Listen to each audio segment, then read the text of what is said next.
Pertemuan yang telah lama dinantikan antara Presiden Rusia dan Amerika Serikat di negara bagian Alaska secara resmi telah berakhir. Secara total, Putin hanya mengunjungi Alaska selama 5 jam.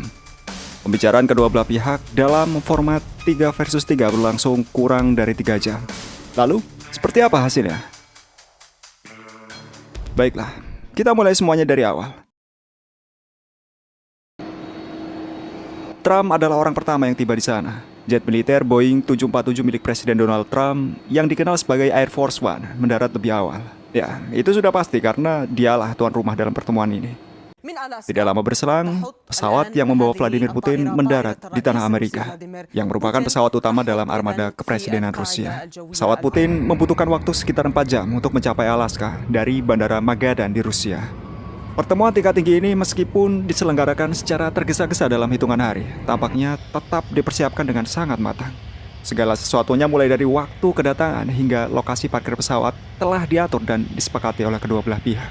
Trump meskipun tiba lebih dulu, ia tidak bergegas meninggalkan pesawatnya sampai Presiden Rusia turun untuk bertemu dengannya. Karpet merah yang biasanya merupakan simbol penghormatan digelar untuk menyambut kedatangan Putin.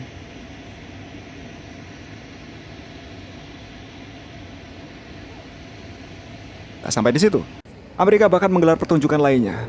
Ya, jet tempur dan pesawat yang tampak seperti pembom siluman B-2 terbang di atas keduanya, seolah ingin memberi pesan bahwa kami tidak melihat Putin dan Rusia sebagai ancaman.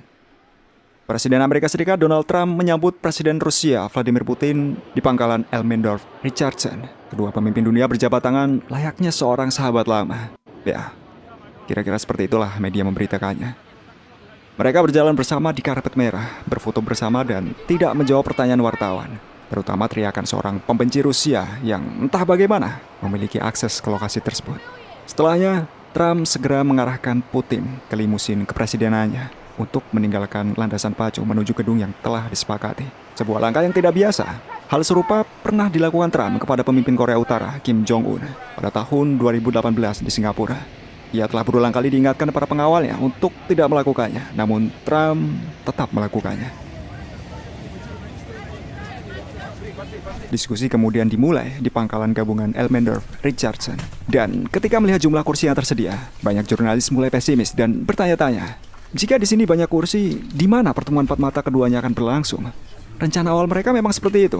Pertama-tama, kedua pemimpin akan berbicara secara empat mata. Baru kemudian delegasi akan bergabung. Namun, tepat 1 jam sebelum dimulainya pertemuan, Gedung Putih entah mengapa tiba-tiba mengubah formatnya. Pertemuan kedua pemimpin kemudian diperluas dengan melibatkan para penasihatnya. Ya, mereka mengatakan bahwa ini adalah format 3 versus 3. Para pejabat Rusia yang mendampingi Putin adalah asisten kebijakan luar negeri Yuri Usakov dan Menteri Luar Negeri Sergei Lavrov.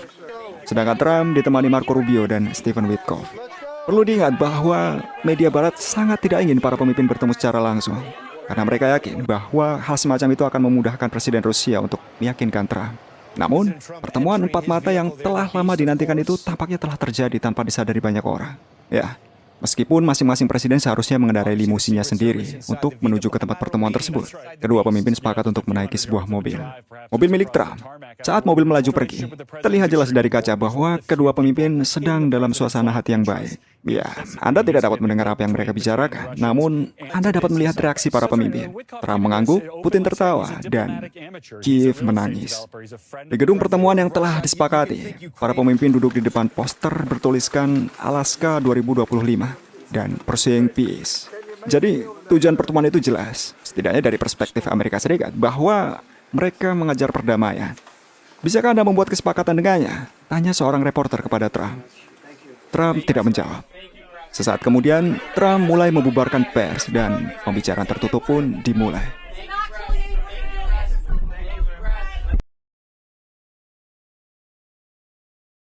Setelah hampir 3 jam, kedua pemimpin menuju tempat konferensi pers diadakan.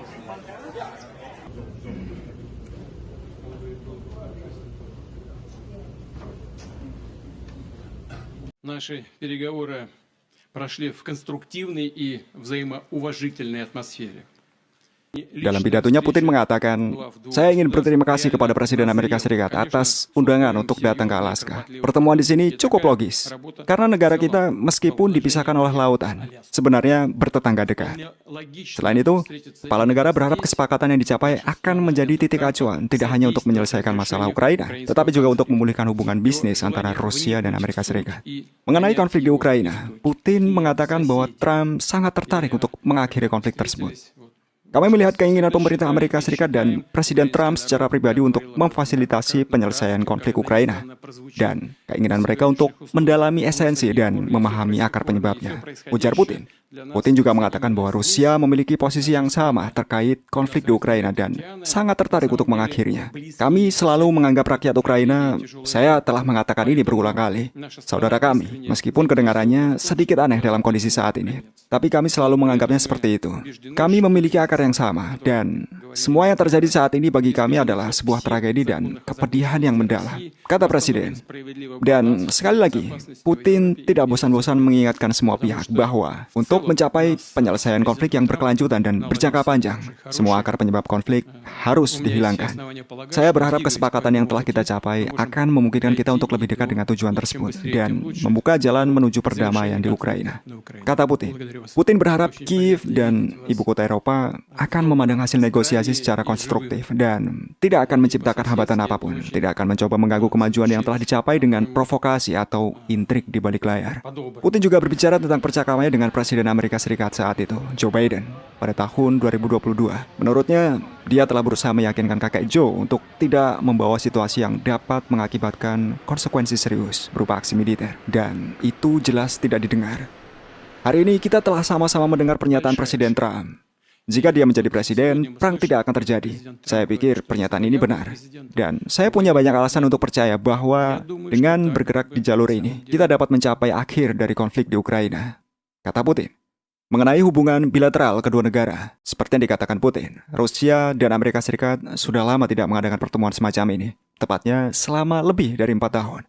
Ini periode yang panjang dan jujur saja, hubungan bilateral kedua negara telah mencapai titik terendah sejak Perang Dingin. Ini tidak baik bagi negara kita maupun dunia secara keseluruhan. Cepat atau lambat, situasi ini harus diperbaiki untuk beralih dari konfrontasi ke dialog, kata Presiden. Mengenai perdagangan kedua negara, Putin mengatakan bahwa sejak Trump mulai menjabat sebagai Presiden Amerika Serikat, omset perdagangan antara Rusia dan Amerika Serikat telah meningkat sebesar 20%. Menurut Putin, Rusia dan Amerika Serikat memiliki banyak hal untuk ditawarkan satu sama lain dalam perdagangan. Ini penting bagi negara kita. Sudah saatnya menutup lembar lama dan kembali bekerja sama, simpul Putin. Di akhir konferensi pers, Putin bahkan mengundang Trump untuk mengadakan pertemuan di Moskow. Next time in Moscow. Oh, that's an interesting one. I don't know. I'll get a little heat on that one, but I could see it possibly happening. Trump memang tidak memberikan jawaban pasti, namun ia menyebut usulan itu menarik dan sangat mungkin. Setelah konferensi pers tersebut, Trump meminta agar negara-negara Eropa lebih terlibat dalam menyelesaikan konflik Ukraina. Negara-negara Eropa harus sedikit terlibat, tetapi semuanya lagi-lagi tergantung pada Zelensky, kata Trump dalam wawancara dengan Fox News setelah pertemuannya dengan Vladimir Putin. Trump mengatakan bahwa pertemuan 3 jam dengan Presiden Rusia berlangsung dengan baik. Banyak poin yang berhasil dicapai, meskipun belum semuanya. Trump yakin bahwa semua masalah yang sulit dapat diselesaikan, tetapi semuanya bergantung pada Ukraina dan Eropa. Presiden Amerika Serikat juga menyatakan bahwa sekarang adalah waktunya bagi Ukraina dan Eropa untuk menyelenggarakan pertemuan antara Putin dan Zelensky, di mana Putin telah mengatakan sebelumnya bahwa ia tidak keberatan dengan pertemuan semacam itu. Apa yang sebenarnya dibicarakan Putin dan Trump selama hampir 3 jam tidak diketahui. Namun, dilihat dari pernyataan mereka setelah pertemuan, mereka melakukan pembicaraan yang sangat positif dan langsung ke intinya. Namun, lagi-lagi, detail kesepakatan yang dicapai belum terungkap. Seperti yang dikeluhkan CNN, kedua presiden tidak menjawab pertanyaan dari wartawan, sehingga isi pembicaraan mereka, meskipun keduanya menyebut pembicaraan ini positif, tetap tidak diketahui. Dalam pertemuan ini, media barat tampaknya cukup terkejut karena pertemuan itu tiba-tiba dipersingkat. Tidak ada sesi tanya jawab dengan wartawan dan kedua presiden hanya memberikan pengarahan singkat di mana mereka saling memuji. Makan siang yang direncanakan juga batal. Vladimir Putin setelah mengunjungi pemakaman pilot Rusia yang gugur selama Perang Patriotik Raya telah terbang kembali ke Rusia.